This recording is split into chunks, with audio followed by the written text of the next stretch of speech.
Hello, my name is Anastasija Ropa and this is Edgar, and we are going to tell you about the archives of medieval Livonia.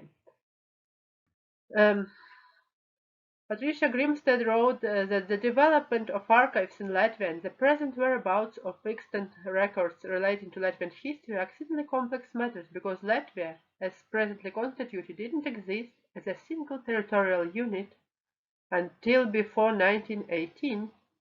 Early record-keeping practices and the resultant records of the Latvian nation have accordingly been intricately related to the previous administrative units and to various governing powers that controlled and administered the territory. And medieval Livonia is comprised largely of the territories of modern-day Latvia and Estonia, but in this paper we will concentrate mostly on the documents produced on the territory of modern-day Latvia, and we will be exploring the documentation produced by the Livonian administration in Riga and Turaida. So here we can, yeah. So here we can see the early modern map of Livonia. If you divide it horizontally into halves, that would constitute present Estonia in the north and Latvia in the south. Due to its turbulent history, as you saw on the quote by Patricia Grimstead, the Livonian archives have indeed been dispersed and now are presently in the keeping of multiple modern nations. The first time after the dissolution of the Livonian state in mid-16th century, when the de facto capital of Livonia, the city of Riga, came under the control of the Polish crown, the archives produced before that were moved to then capital of Poland, the city of Krakow. However, after 80 years later, when hostilities between kingdoms of Sweden and Poland resumed, the entire territory of Livonia came under the control of Sweden, and the archives, which until that moment have not been moved to Krakow, were moved to Stockholm instead. Later still, when the territory of Livonian provinces came under the control of Russian Empire, documents created after the conclusion of Livonian War and the documents that still remained in Livonia from the previous periods were moved to the archives of St. Petersburg. In the 19th century, however, Russian government decided to return the documents to their original owners. However, as far as Russian imperial archivists were concerned, the original owners of the documents were either the Kingdom of Poland or the Grand Duchy of Lithuania, because copies of many of the documents in question were contained in Lithuanian and Polish metrics. Therefore, part of the documents was moved to Vilnius, then Vilno, and part to the new capital of Poland, Warsaw. Finally, private archives of Livonian lords were stored by descendants of their creators and were taken back to Germany during mass immigration of Baltic Germans from former Livonian provinces, and now newly independent republics of Estonia and Latvia. Okay, so here, well, briefly just to recap what Edgar has told. So we will see that these historical documents which are pertinent to the history of medieval Livonia can be found in a variety of foreign archives because they were produced and stored abroad, like the Teutonic and Livonian order records, which could have been produced, stored in other countries, on the territory of Germany or of Russia, and because also some of them were exported in the first half of the 20th century by immigrants from Latvia, including the Baltic Germans, prior to the Second World War. So, if you are looking at archives which are pertinent to the history of Livonia or early history of Latvia, even you can find some in the Vatican Film Library and in various archives in Poland, in Sweden, in Germany, in Russia, and of course, rather than as one might expect in the archives of the Baltic countries in Estonia, Latvia, and Lithuania. Concerning specifically Latvian archives, most of the documents can be found in the historical archives of the Latvian state, and the archive holds documents of the Livonian order, the Archbishop of Riga, the bishops of Terbeta, Kursum and Sansala, the records of the city of Riga, and many others. But many of the archives which were originally preserved in Riga, were produced and preserved in Riga, were absorbed into the Collectio Autographorum. So, as Edgar said, they were transferred to the Imperial Republic Library in St. Petersburg, and then in 1922, part of it was taken to Poland. So, Krakow and Warsaw, it's very hard sometimes to decide, to make sure to which of them they were found. If you are looking at the early studies which were produced at the beginning of the 20th century, they would know that the document is in St. Petersburg, and of course it's not there anymore.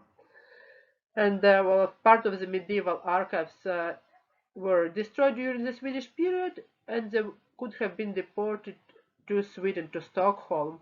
And unfortunately, in the Stockholm archives, not all of them have been catalogued properly, though some documents are still being found.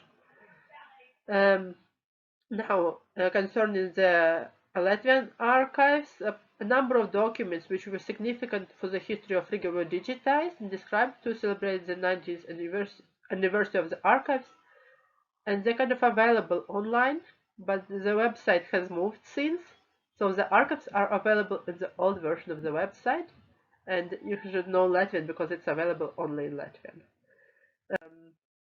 And just as a small example, you have documents connected to Turaida Castle, and Turaida Castle was the seat of the Archbishop of Livonia. So some of them were preserved in the archive in Riga, but here you can see a brief scheme. So, for example, Tallinn City Archive has 4 documents, and the private archives of the one family, noble family, are preserved in Germany. Herder Institute in Germany has 1 copy. And then Secret State Archives and Prussian Cultural Heritage Center Berlin have 41 registered. So these were probably also these private archives. And okay. So moving on to the next slide.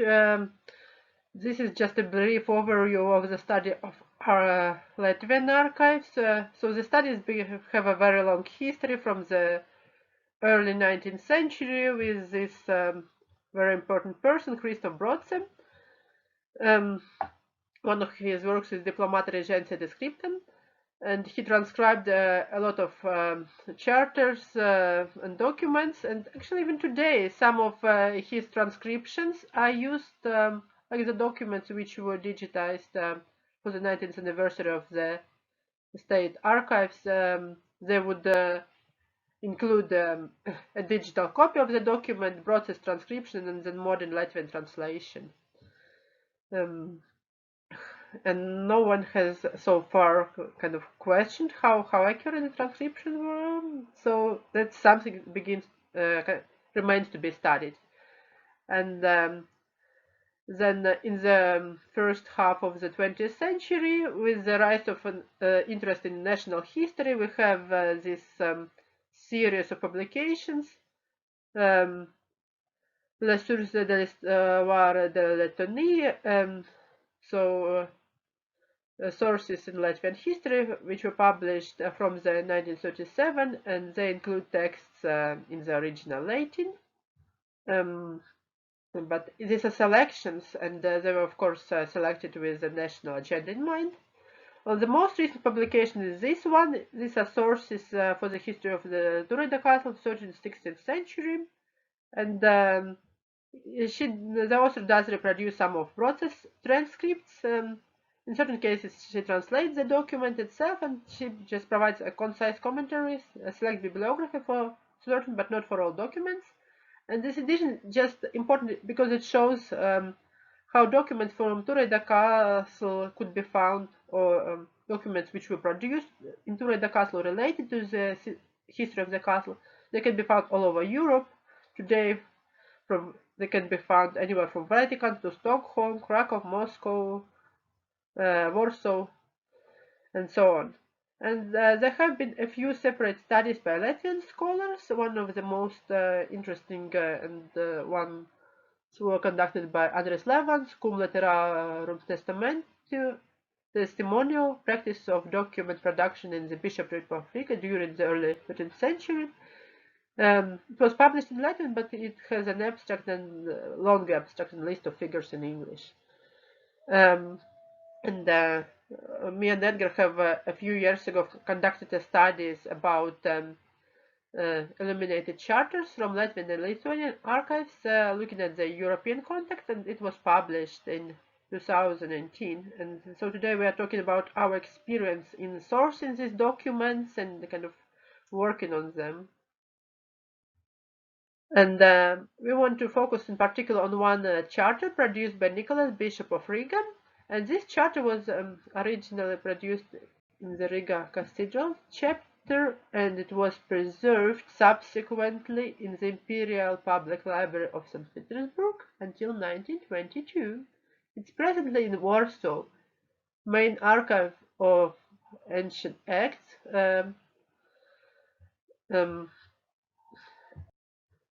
The interesting fact about this charter by Nicholas was it is that it was so important that in the early 20th century a photographic copy was made, and this copy was preserved in the Riga School Museum.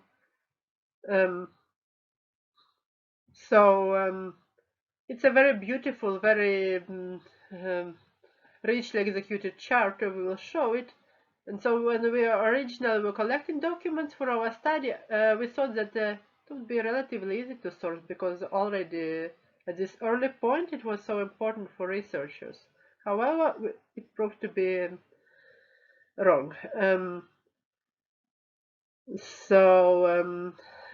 Nicholas, the Bishop of Riga, confirmed by this charter dated 16th August 1948 the title of the Riga Dome chapter to the properties granted by Bishop Albert, his predecessor, and some later grants.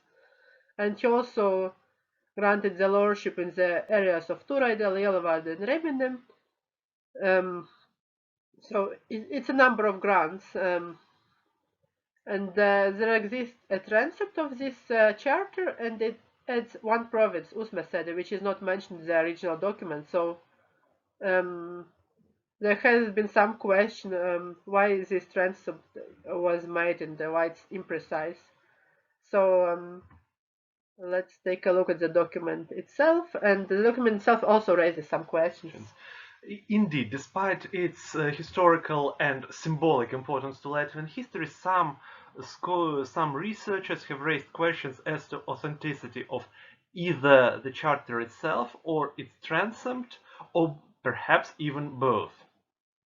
Apart from the minor inconsistency of adding one province to the transept, as you have seen on the previous slide, names of certain other lordships in the original charter and in transept have the names which researchers consider anachronistic, more often found in either late medieval or early modern documents. Therefore, it may be suspected that the charter was made in a later date. Although, on the other hand, the names of locations in that period were not used as consistently as they are used nowadays. So perhaps the charter is authentic after all, and our suspicions are the result of transferring our understanding on geography onto our ancestors. Yeah, so this charter has been studied on numerous occasions, both by early scholars in the beginning of the 20th century, and they said there was a photographic copy made for museums, and more recently Andres Levans has made a study of this charter. So our suspicion was that it would be relatively easy to get a digital copy of this charter for our study. However, it turned out to be wrong, because we have tried to find it to ascertain whether the charter is still in Warsaw, in what part of the archives. It turned out that the website in English wasn't very useful. The website in Polish included more information, but still it was very hard to find the exact place, exact holding of the charter, exact part. And then we contacted the archives, and it was 1 month before, or more than 1 month before, they have responded, granting us permission to reproduce the charter. So it wasn't a very easy experience. And then if you look at the historical context, we can see that it was the only charter. There were other grants, like beginning from 1245 and then 1246, and Nicholas has issued a number of charters around that date, and they're preserved, again, one of them is preserved in Stockholm, so we weren't able to consult this one, but again, there was an only photograph made in Riga, so one of the first kind of, not really digital, but copies. And yeah, so something was clearly going on, something very important going on at this early date, and there was some controversy which led to Nicholas issuing more and more charters just to make sure that his grants were confirmed. And we can look at this slightly later charter. It's again by Bishop Nicholas. It's 1251. We can see that it's also very carefully executed. It bears some similarities to the previous charter. So we are not sure it was the same scribe, but it's also it's a plainer copy. You cannot say it's illuminated really, although it does include some in the initial. It does include some flourishes. And as you see, the holding is different. It's in Krakow Czartoryski Library. And again, it's not a very accessible library. We were able to get a copy through like personal contact, but the library itself, I'm not sure how easy it would be to access the document without going to Krakow in person. And then now, what to do next? So what shall we do? I mean, like in this current situation where traveling is restricted, it would be very hard for a scholar to move across all these different locations, even without restrictions on traveling. If you have to consult holdings in Moscow, in Stockholm, in Warsaw and Krakow, not to mention Riga and Vilnius, well, Vilnius archives are mostly digitized, and they, at least at the time when we were conducting the research, they were responding very quickly. Unfortunately, our archives in Riga are not as quick to respond, and they don't have a digitized catalog. They can be consulted in person currently. They have reopened after the quarantine, but it's by prior transcription, and the visiting hours are limited. So in any case, you have to have some funding to stay there and to do this research, because as I've said, not all of these archives have been catalogued properly, and discoveries are still being made in the Stockholm archives. I suspect that something like this could happen also in Warsaw and in Krakow. There might be some charters which have been understudied. Oh, not to mention Riga, yes, because I know that also in Riga, it's not just the State Historical Archive. Some documents are found in other holdings in museums, in the National Library, in the archives of the University of Latvia.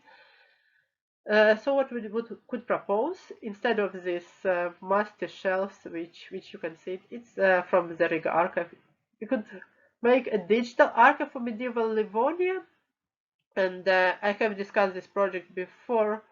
So with digitizing documents and putting them online, there seems to have been some administrative institutional resistance on the Latvian part, but at least having a website which would collect information about all the extant charters and links to their current holdings, maybe some content, it would really help, because currently you have to know a number of holdings, you have to have contacts there, and it would help if you know the languages, because looking at the websites of the Warsaw archives and the archives in Riga, you can clearly see that the English versions don't provide you full information.